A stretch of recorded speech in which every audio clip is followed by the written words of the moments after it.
এই ভর্তাটা খেয়ে কেউ বলতেই পারবে না যে এটা কিসের ভর্তা। ১০০% গ্যারান্টি। তো এটা হলো কাঁচকলার ভর্তা। তো ভর্তাটা কিভাবে আমি করলাম তোমরা দেখে নাও। তো আমি ১ম এ একটা পাত্রে বেশ কয়েকটা শুকনা মরিচ ভেজে নিয়েছি।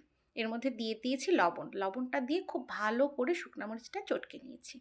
তো এই ভর্তাটার মধ্যে একটু মরিচের পরিমাণটা বেশি থাকবে। যত একটু ঝাল হবে খেতেও তত মজা হবে।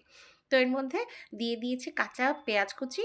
তো পেঁয়াজ কুচিটা দিয়ে খুব ভালো করে চটকে এর মধ্যে দিয়ে দিলাম সরিষার তেল। তো তেলটা দিয়ে আবারও খুব ভালো করে মেখে নিলাম। মেখে এর মধ্যে দিয়ে দিলাম সিদ্ধ করে রাখা কাঁচকলাগুলো। তো দুটো কাঁচকলা দিয়ে আমি এটাকে খুব ভালো করে চটকে নিলাম। খুব ভালো করে চটকে এটা মেখে নিব যাতে এর মধ্যে কোনো শক্ত কিছু না থাকে। এরপর দিয়ে দিলাম সরিষা বাটা। এই সরিষা বাটাটাই হলো এই ভর্তাটার ম্যাজিক। তো সরিষা বাটাটা পরিমাণে একটু বেশি লাগবে। তো ভালো করে মেখে নিলেই রেডি হয়ে গেল আমার কাঁচকলার ভর্তা। এই ভর্তাটা খেতে দুর্দান্ত মজা। তোমরা অবশ্যই